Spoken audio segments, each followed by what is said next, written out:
मेरा नाम रोहन है। ये किस्सा करीब 4 साल पुराना है, जब मैंने अपनी इंजीनियरिंग पूरी करने के बाद पुणे में एक अच्छी आईटी कंपनी में नौकरी शुरू की थी। मैं मूल रूप से इंदौर का रहने वाला था, लेकिन नौकरी के कारण मुझे पुणे शिफ्ट होना पड़ा। पुणे में मैंने विमान नगर इलाके में एक फ्लैट किराए पर लिया। ये एक पॉश सोसाइटी थी, जहां अधिकतर परिवार रहते थे। जिस बिल्डिंग में मैंने फ्लैट लिया, वो 5 मंजिला थी और मैं दूसरी मंजिल पर रहता था। मेरे फ्लैट के ठीक सामने वाला फ्लैट नंबर 202, बंद रहता था, लेकिन वॉचमैन ने बताया था कि वहाँ एक बहुत ही सुलझा हुआ परिवार रहता है। मैं एक बैचलर था, इसीलिए मेरे घर का हाल अक्सर बिखरा हुआ ही रहता था। सुबह 9 बजे ऑफिस भागना और रात को 8-9 बजे थके हारे वापस आना, यही मेरी दिनचर्या बन गई थी।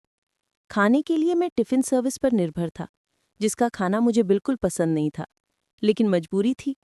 रहते हुए मुझे करीब 1 महीना हो गया था। एक रविवार की सुबह जब मैं अपनी बालकनी में खड़े होकर कॉफी पी रहा था, तभी मेरी नज़र सामने वाली बालकनी में गई। वहां एक महिला खड़ी थी, जो शायद पौधों को पानी दे रही थी। वह करीब 32 साल की होगी, लेकिन उसकी खूबसूरती ऐसी थी कि उम्र का अंदाज़ा लगाना मुश्किल था। उसने एक हल्का गुलाबी रंग का सूट पहना था और गीले बाल तौलिए से बंधे हुए थे। उसे देखकर मेरी नज़रें वहीं थम गईं। वो इतनी शालीन और सुंदर लग रही थी कि मैं अपने कॉफ़ी पीना ही भूल गया। अचानक उसकी नज़र मुझ पर पड़ी।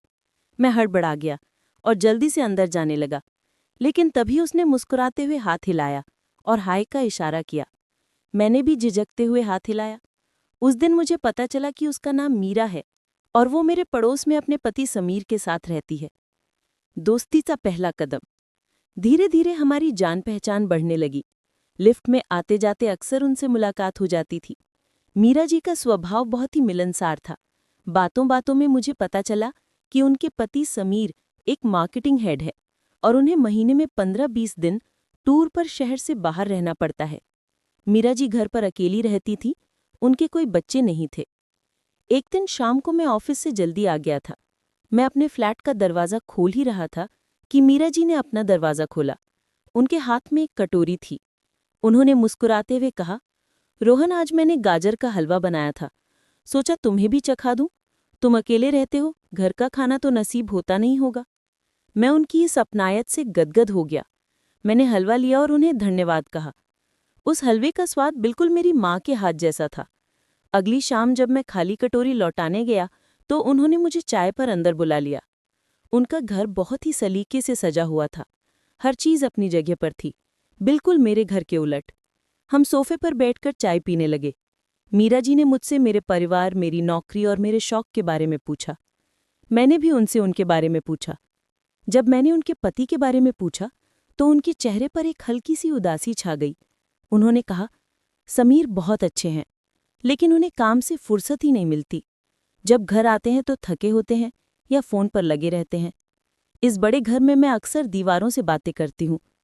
उनकी आवाज़ में एक गहरा अकेलापन था जो मेरे दिल को छू गया। उस दिन मुझे महसूस हुआ कि बाहर से खुश दिखने वाली मीरा जी अंदर से कितनी तन्हा है। नज़दीकियों का बढ़ना। अगले कुछ महीनों में हमारी दोस्ती काफ़ी गहरी हो गई। अब हम अक्सर शाम को साथ में चाय पीते थे।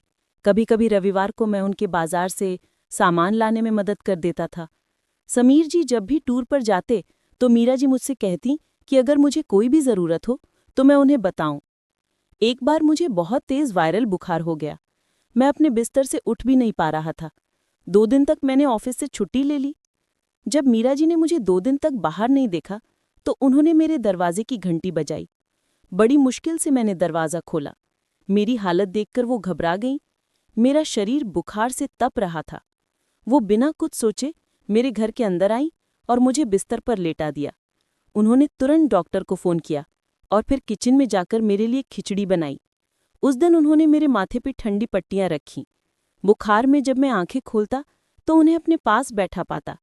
उनकी आंखों में मेरे लिए जो फिक्र थी, उसने मेरे दिल में उनके लिए एक अलग ही जगह बना दी। 2 दिन तक उन्होंने मेरी बहुत सेवा की। जब मेरा बुखार उतरा तो मैंने उनसे कहा, भाभी, आपने मेरे लिए बहुत किया, मैं ये एहसान कैसे चुकाऊंगा। मीरा जी ने मेरी आंखों में देखते हुए कहा, रोहन, इसमें एहसान कैसा, तुम इस शहर में अकेले हो। अगर मैं तुम्हारा ख्याल नहीं रखूंगी तो कौन रखेगा। और वैसे भी तुम्हारे बहाने मेरा भी मन लगा रहता है, वरना उस खाली घर में तो मुझे काटने को दौड़ता है। उस दिन के बाद से मेरे मन में मीरा जी के लिए इज्जत के साथ साथ एक अजीब सा आकर्षण पैदा होने लगा था। मैं अब उनके पति के टूर पर जाने का इंतजार करने लगा था। वो शॉपिंग और मालकिन का नया रूप। एक शनिवार समीर जी फिर से 10 दिनों के लिए सिंगापुर चले गए। मीरा जी ने मुझे फ़ोन किया और पूछा, रोहन, आज तुम्हारी छुट्टी है ना? मुझे एक शादी के लिए साड़ी खरीदनी है। क्या तुम मेरे साथ चलोगे? अकेले जाने में बोरियत होती है। मैं तुरंत तैयार हो गया। मैंने अपनी बाइक निकाली और हम शॉपिंग मॉल के लिए निकल पड़े। मीरा जी उस दिन बहुत अलग लग रही थीं। हमेशा साड़ी या सूट में दिखने वाली मीरा जी ने आज जीन्स और एक स्लीवलेस कुर्ती पहनी थी। खुले बालों में वो किसी कॉलेज की लड़की से कम नहीं लग रही थीं। जब वो मेरी बाइक पर पीछे बैठी तो उन्होंने मेरे कंधे पर हाथ रखा। उनके स्पर्श से मेरे शरीर में एक सिहरन दौड़ गई। बाइक चलाते वक्त जब भी ब्रेक लगता, उनका शरीर मेरे पीठ से टकराता, जिससे मेरी धड़कनें तेज हो जाती। मॉल में हमने काफ़ी देर तक शॉपिंग की। उन्होंने कई साड़ियाँ ट्राई की और हर बार मुझसे पूछती, ये कैसी लग रही है? एक बार उन्होंने एक गहरे लाल रंग की साड़ी पहनी और ट्रायल रूम से बाहर आईं। वो इतनी खूबसूरत लग रही थी कि मैं पलक झपकाना भूल गया। मैंने कहा, भाभी, आप इसमें कयामत लग रही हैं। मेरी बात सुनकर वो शर्मा गईं और बोली, अच्छा जी, कयामत लग रही हूं या बस मेरा दिल रखने के लिए बोल रहे हो? मैंने कहा, नहीं, सच में। अगर समीर भाई आपको इस साड़ी में देख लें तो अपनी मीटिंग छोड़कर वापस आ जाएं। इस पर वो हंस दी, लेकिन उनकी हंसी में एक दर्द भी था। उन्होंने धीमे स्वर में कहा, उन्हें देखने की फुर्सत मिले तब ना। शॉपिंग के बाद हमने एक अच्छे रेस्टोरेंट में डिनर किया। वहाँ माहौल काफ़ी रोमांटिक था। हल्की रोशनी और धीमा संगीत। हमने काफ़ी बातें की। मीरा जी ने मुझे बताया कि उनकी शादी को 8 साल हो गए हैं, लेकिन अभी तक कोई बच्चा नहीं है। और शायद यही वजह है कि उनके और समीर के बीच अब वो पहले जैसी बात नहीं रही। वो भावुक हो गई और उनकी आंखों में नमी आ गई। मैंने उनका हाथ अपने हाथ में लिया और उन्हें सांत्वना दी। उस वक्त पहली बार हमारा स्पर्श एक दोस्त से बढ़कर कुछ और था। तूफानी रात और बहके कदम। उस रात हम घर वापस आए तो करीब 11 बज चुके थे। मौसम बहुत खराब हो रहा था। आसमान में काले बादल छाए थे और तेज हवा चल रही थी। जैसे ही हम बिल्डिंग की लिफ्ट से बाहर निकले, जोर की बिजली कड़की और पूरी बिल्डिंग की लाइट चली गई। जनरेटर स्टार्ट होने में वक्त लग रहा था। मीरा जी अंधेरे और बिजली की आवाज़ से बहुत डरती थी। वो एकदम से मेरे करीब आ गईं और उन्होंने मेरा हाथ जोर से पकड़ लिया।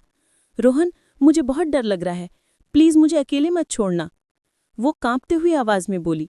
मैंने कहा, डरिए मत भाभी, मैं यहीं हूँ, चलिए मैं आपको आपके फ्लैट तक छोड़ देता हूँ। हम अंधेरे में ही उनके फ्लैट के अंदर गए। उन्होंने मोमबत्ती जलाई। मोमबत्ती की मध्यम रोशनी में उनका चेहरा और भी आकर्षक लग रहा था। बाहर मूसलाधार बारिश शुरू हो चुकी थी। मैंने कहा, अच्छा भाभी, अब मैं चलता हूँ, आप दरवाज़ा लॉक कर लीजिए। जैसे ही मैं मुड़ा, उन्होंने मेरा हाथ पकड़ लिया। रोहन, आज रात प्लीज़ मत जाओ, बाहर बिजली कड़क रही है, मुझे बाहर डर लग रहा है, समीर भी नहीं है, मैं अकेले नहीं रह पाऊंगी। उनके आग्रह को मैं टाल नहीं सका। वैसे भी मेरे दिल में जो चोर था वो यही चाहता था। मैं रुक गया। हम दोनों सोफे पर बैठ गए। बाहर बारिश का शोर था और अंदर खामोशी। मीरा जी किचन से वाइन की एक बोतल और 2 ग्लास ले आईं। आज मौसम भी है और दस्तूर भी, थोड़ा साथ दोगे? उन्होंने पूछा। मैंने कभी शराब नहीं पी थी, लेकिन उस दिन मैं मना नहीं कर सका। हमने वाइन पीते हुए बातें शुरू की। वाइन के नशे और माहौल के असर से हम दोनों खुल रहे थे। मीरा जी ने मुझसे पूछा, रोहन, क्या तुम्हारी कोई गर्लफ्रेंड है? मैंने कहा, नहीं भाभी, कॉलेज में एक थी, लेकिन नौकरी के चक्कर में सब छूट गया। अब तो बस काम और अकेलापन है। वो मेरी तरफ सरक कर बैठी और मेरी आंखों में देखते हुए बोली, तुम इतने हैंडसम हो, समझदार हो, फिर भी अकेले हो, और एक मैं हूँ, पति है फिर भी अकेली हूँ। हम दोनों की किस्मत कितनी मिलती है ना। यो कहते हुए उन्होंने अपना सर मेरे कंधे पर रख दिया। मेरी धड़कनें रुक सी गईं। मैंने हिम्मत करके अपना हाथ उनकी कमर पर रखा। उन्होंने कोई विरोध नहीं किया, बल्कि और करीब आ गईं। उन्होंने अपना चेहरा ऊपर उठाया और मेरी तरफ देखा। उनकी आंखों में एक प्यास थी, एक तड़प थी जो सालों से दबी हुई थी। रोहन, क्या तुम मेरी तन्हाई दूर कर सकते हो? उन्होंने फुसफुसाते हुए पूछा। इसके बाद शब्दों की जरूरत नहीं रही। मैंने झुककर उनके होठों को छू लिया। वो एक पल के लिए सहमी, लेकिन फिर उन्होंने भी मेरा साथ दिया।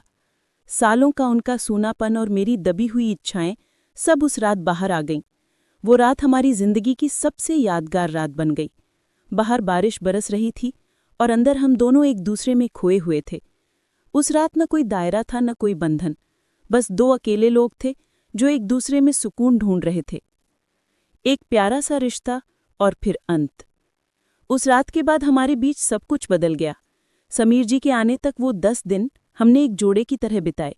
मैं ऑफिस से जल्दी आता और हम पूरी रात साथ रहते। मीरा जी अब बहुत खुश रहने लगी थी। उनके चेहरे पर एक अलग ही चमक आ गई थी। वो मेरे लिए तरह तरह का खाना बनाती, मेरा ख्याल रखती। मुझे भी ऐसा लगने लगा था कि मुझे मेरा परिवार मिल गया है। लेकिन हम दोनों जानते थे कि ये रिश्ता हमेशा के लिए नहीं हो सकता। समीर जी वापस आ गए और हमें फिर से पड़ोसी बनकर रहना पड़ा। लेकिन अब हमारी नज़रों में एक राज था। जब भी समीर जी घर पर होते